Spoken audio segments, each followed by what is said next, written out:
Os 3 itens principais para um leitor ou para um escritor é a memória, é o que a gente viu em leituras passadas, né?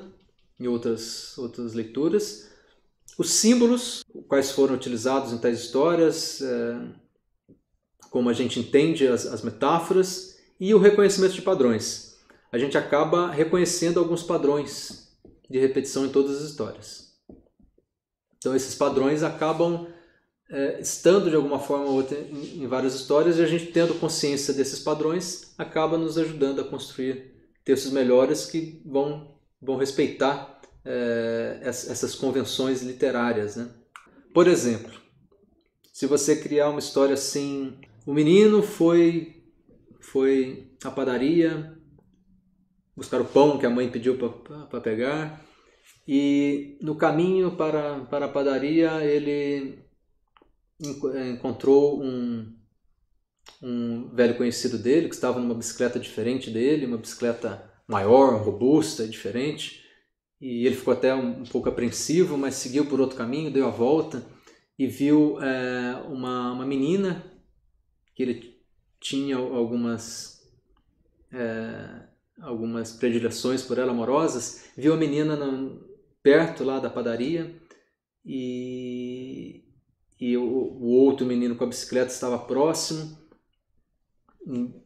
Ele seguiu, né? De repente pode ter algum diálogo ali entre eles, mas foi buscar o pão dele, e na hora de voltar acontece tal e tal coisa com o outro menino, com ele, pode ter uma briga ali e tal.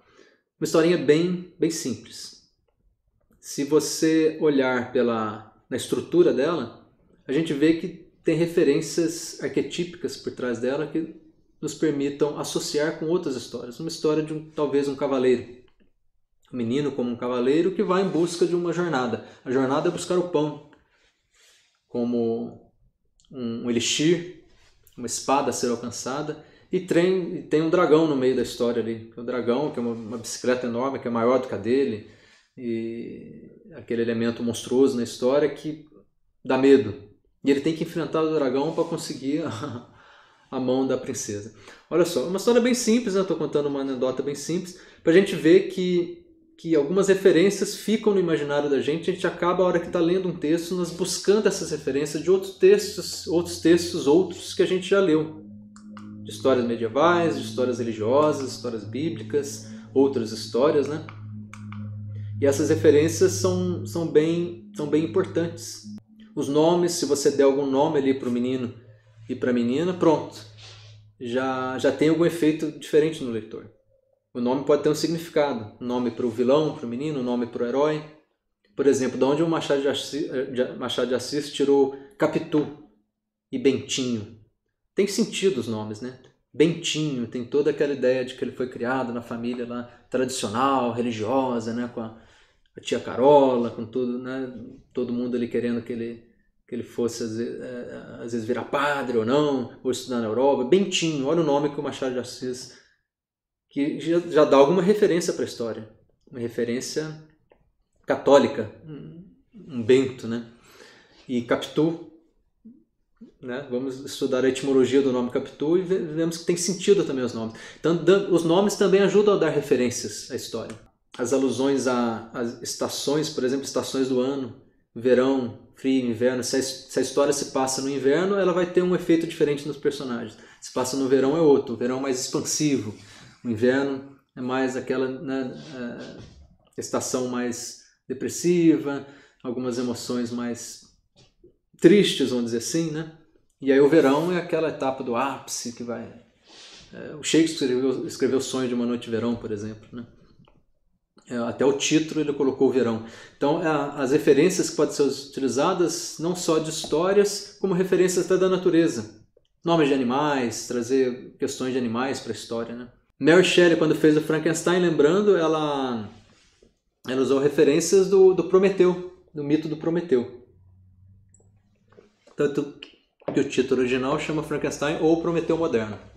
E usando referências dos mitos judaicos, do nascimento do homem também, né? São referências que são usadas nas histórias, inconscientemente ou conscientemente. Se a gente usar inconscientemente, são escritores ali que não têm aquela intenção. Mas se você usar conscientemente, você relata todas as referências que você quer usar e incorpora no enredo de alguma forma, né? Pensando cinematograficamente, pensa nas quantidades de referências que tem o filme Matrix. Culturais, religiosas, sociais, de todos os tipos, né?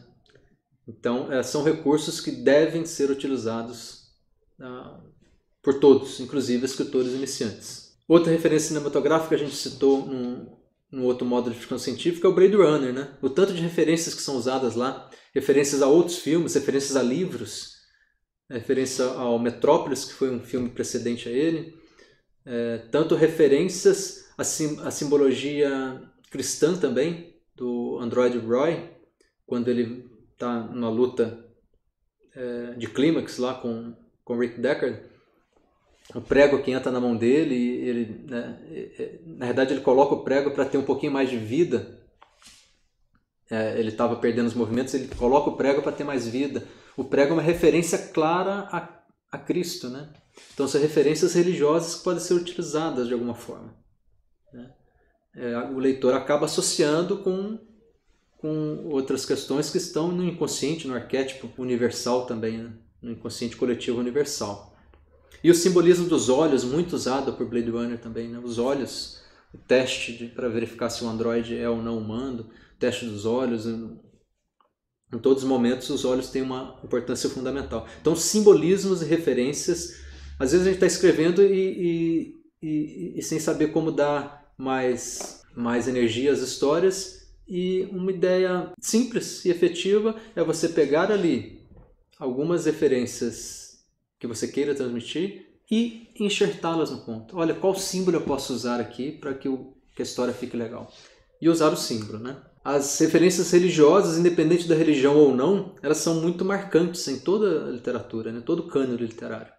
As referências religiosas são muito marcantes. A Bíblia é um grande parâmetro para a nossa civilização. Então, mesmo os não religiosos e que não acreditam nas histórias, se entenderem elas como histórias narrativas literárias, que enfim são, de lá trazem grandes referências. Nós acabamos de falar o decálogo das dicas para escritores. A referência por trás deles estão os 10 mandamentos, né? Como referência usada em vários outros textos, né? São os comandos morais a serem seguidos por um determinado povo, a fim de conseguir aliança com Deus, né? Então as referências das histórias bíblicas podem ser muito utilizadas. O mito da queda do homem, do paraíso perdido, Milton utilizou no Paraíso Perdido, né? A queda do homem, a viagem ao inferno e outras coisas mais. Podem ser utilizados, né? A criação do homem, dilúvio, várias histórias da Bíblia que podem ser utilizadas como referência, e você coloca no texto ali de alguma forma que o leitor ele acaba associando aquilo de alguma forma e enriquecendo a leitura, tornando ela com mais entrelinhas para ele tornar referência e tornando a leitura mais interessante, né? A queda do paraíso, por exemplo, com o fruto proibido, que nós já falamos, são usados por muitos. E a referência da figura de Cristo, eu lembrei aqui agora, eu até tentei, na hora de trazer para a aula, eu tentei procurar em casa O Velho Mar, que é de Ernest Hemingway, que nós começamos a aula com ele. O Velho Mar é uma história belíssima e fantástica. Recomendo aí que leiam e assistam um filme também, que o filme é muito interessante.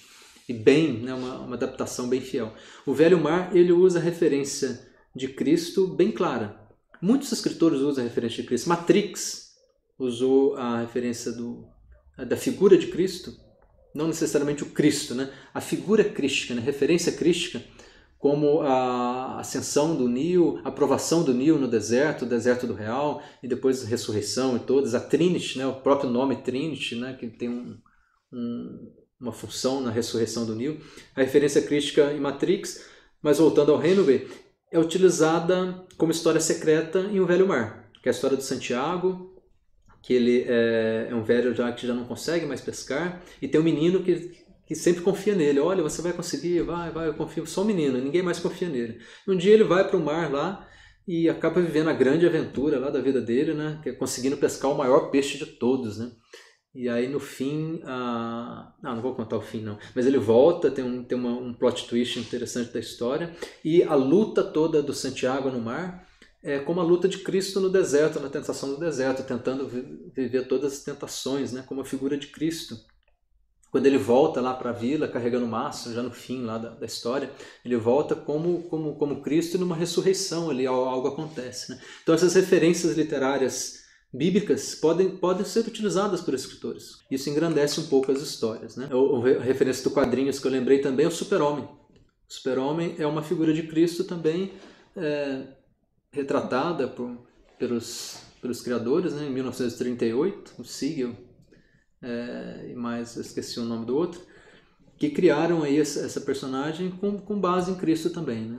Tem a fuga do planeta, chega num outro como Salvador, em outro planeta e tal. Tem outras referências a Cristo também.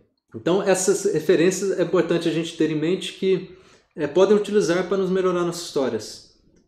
Histórias medievais, você quer escrever algo sobre medieval, vê lá as histórias do Rei Arthur, que muita gente já escreveu histórias muito interessantes antes de nós, né? Então vamos aproveitar essas referências. Então, para quem não leu, né, procure as referências para ler, ou para quem leu, relê, né? Histórias da cavalaria, Tábua Redonda e outras mais, né? Isso da Idade Média.